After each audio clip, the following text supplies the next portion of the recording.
Have you ever sat down at the end of the month, looked at your bank account, and just wondered where all the money went?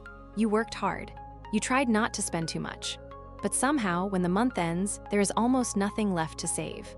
If that sounds like you are not alone, not even a little bit. In this video, we are going to talk about why saving money feels so incredibly hard right now. Not just spend less or make a budget, because trust me, if it were that simple, everyone would already be doing it. We are going to dig deep. We are going to look at the real reasons, the big ones, the sneaky ones, and the ones nobody ever talks about. And by the end, you are going to understand something very important. It is not just you. The whole world changed. And your wallet felt every single one of those changes. So let's start from the very beginning. Let's talk about what saving money actually means and why it used to be easier than it is today. Okay, let's make sure we all understand the same thing. What does it actually mean to save money? Think of it like this. Imagine you are a little kid, and every day your mummy gives you a small piece of candy. You could eat all the candy every single day. Or you could eat some candy and put the rest in a little jar for later. That jar, that is your savings. Saving money means this. After you receive money, whether from a job, a business, or a gift, you do not spend all of it. You keep some of it safe somewhere for later. Later could mean next month, next year, when something breaks and you need to fix it, when you lose your job, when you want to buy something big like a house or a car, or when you are old and cannot work anymore. Now here is the question. If saving sounds that simple, earn money, keep some of it, why do so many people struggle to do it? Because the world we live in today is not designed to help you save. In fact, in many ways, it is designed to make saving feel impossible. Let me explain, and I promise I will keep this as simple as possible. Let's start with the most obvious reason, the one you probably already feel every single time you go to the market. Everything costs more than it used to.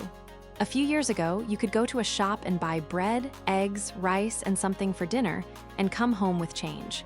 Now, you go to that same shop, buy almost the same things, and the total is sometimes double or even triple what it used to be. This rise in prices has a big grown-up word, inflation. But let's forget that word for a second and just call it what it is. Things got more expensive. Now, for saving to work, you need what is called a gap. The gap between how much money comes in and how much money goes out. You save from that gap, but here is the problem. While prices have been going up, for most working people, their salaries have not gone up at the same speed. Or in many cases, they have not gone up at all. So imagine you are trying to fill a bucket with water. The water coming in is the same as before, but the hole at the bottom of the bucket, your expenses, got bigger. That bucket is never going to fill up. That is exactly what is happening to people's savings right now. And here is something important I want you to hear. When your salary does not grow, but prices do, you are actually getting POORER, even if the number on your paycheck looks the same. The same amount of money buys you less than it did before. So people are working just as hard, sometimes even harder, but they have less and less left over at the end of the month. And when there is nothing left over, there is nothing to save. That is reason number one, and it is a big one. Now let's talk about something that does not get discussed enough. The cost of just existing. Because it is not just food that got more expensive. Almost everything that is essential, the things you cannot live without, has become harder and harder to afford. Let's go through them one by one. First, where you live. Rent has gone through the roof in almost every major city in the world. The same apartment that used to cost a comfortable amount a few years ago might now cost double. And for many young people, buying a house feels like an actual dream, not a plan, but a dream. When rent alone is eating half or more of your income, how are you supposed to save? Then there is getting around. Whether it is bus fare, fuel for your car, or the cost of motorbike rides, transport costs have risen too. You need to get to work. That costs money, every single day. Then there is your health. Getting sick is expensive, very expensive. Even in countries with public health systems, people still spend money on medicine, doctor visits, and tests. And in countries where there is no public health care, one bad illness can wipe out everything you worked years to save. And then there is school. Whether it is for your children or for yourself, the cost of getting a good education keeps rising. School fees, uniforms, books, internet, data, extra lessons, it adds up fast. Here is what I want you to understand. These are not luxuries. These are not things you can just cut out of your budget. You need a place to live. You need to get to work. You need to take care of your health. Your children need to go to school. These are the absolute basics of a decent life. And today, those basics cost more than many people's entire salaries. So when someone says, just save more money, they do not realize that for millions of people, after paying for these basic needs, there is nothing left to save. Not because they are careless, but because the costs are simply too high. Now we need to talk about something that is very important, something that keeps a lot of people stuck, even people who earn a good income. Debt. Debt is when you borrow money and have to pay it back later, usually with extra money added on top called interest. Think of it like this. You borrow $100 today, but next month you have to give back $120. That extra $20 is the interest. Now, borrowing money is not always bad. Sometimes it is necessary, like when you take a loan to start a business or pay school fees. But debt can very quickly become a trap. Here is how the trap works. When prices go up and your salary does not, you start using credit cards or loans just to pay for normal things. Groceries, rent, school fees. You borrow money just to survive. Then the next month comes, you have to pay back that money with interest. But now you have even less money to live on, so you borrow again, and now you owe even more. It is like being on a treadmill that keeps going faster and faster. You are running as hard as you can, but you are not getting anywhere. You are just trying not to fall off. And here is the cruel part about debt. Every single month, before you can save a single penny, you first have to pay back the money you already borrowed, plus the interest. So saving goes to the bottom of the list, and sometimes it never gets a turn at all. Today, more people are in debt than ever before. Student loans, car loans, personal loans, credit cards, mobile money apps that let you borrow instantly. Debt has never been easier to get into, and it has never been harder to get out of. Okay, now we need to talk about something that feels a little uncomfortable to admit, because this one is not just about prices or salaries or debt. This one is about our minds. Because today, more than at any other time in history, the world is designed to make you spend. Constantly, instantly, without thinking. Think about your phone. In one single day, how many times do you see something that makes you want to buy it? An ad on Instagram, a sale notification from a shopping app, a video of someone showing off something new and beautiful, a friend posting a picture from a holiday you wish you could afford. These are not accidents. They are carefully designed by very smart people whose entire job is to make sure you spend money. They study your habits. They know what you like.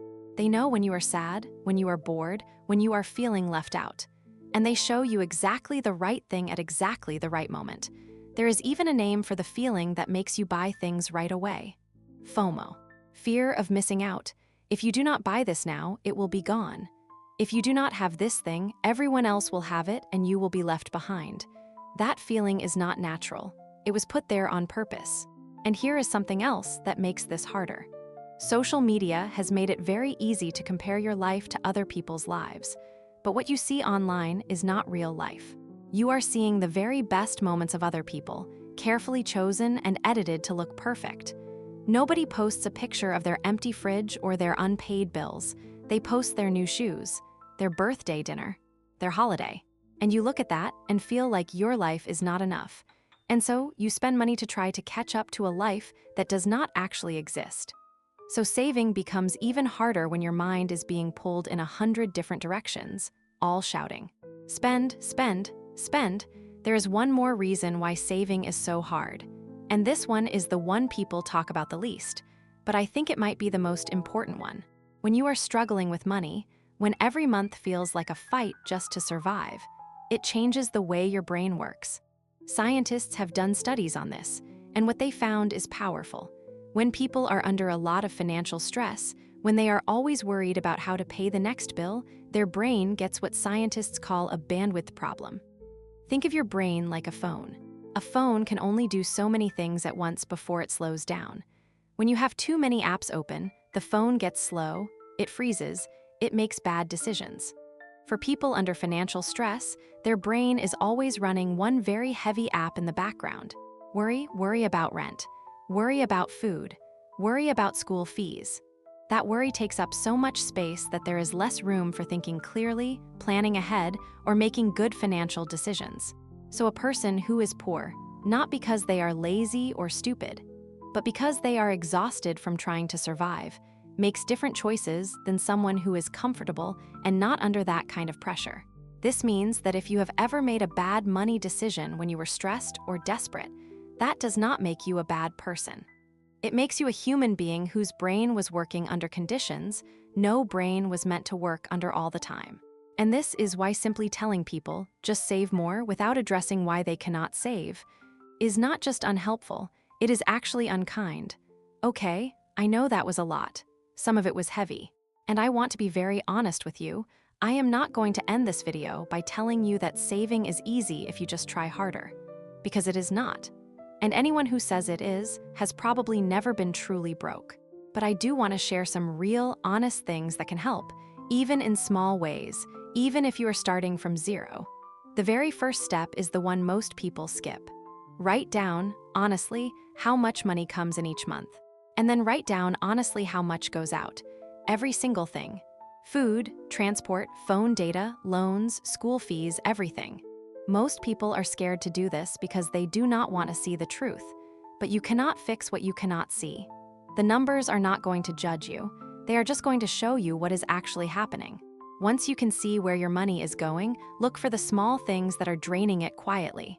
Not the big ones, those are hard to change.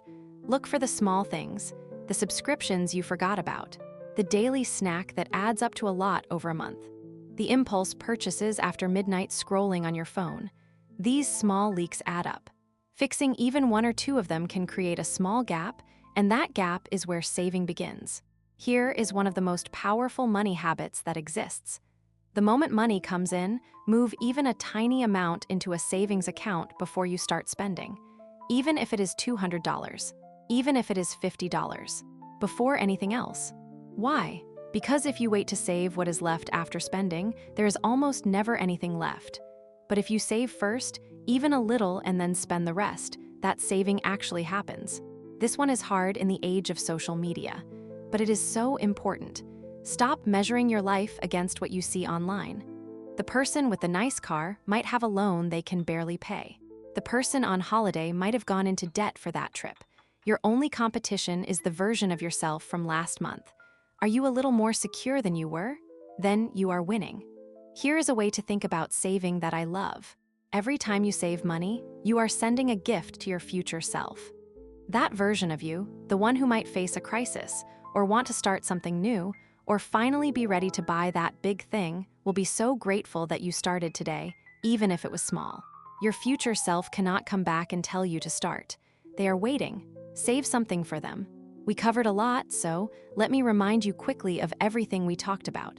We talked about how prices have gone up faster than salaries, leaving people with less and less to save.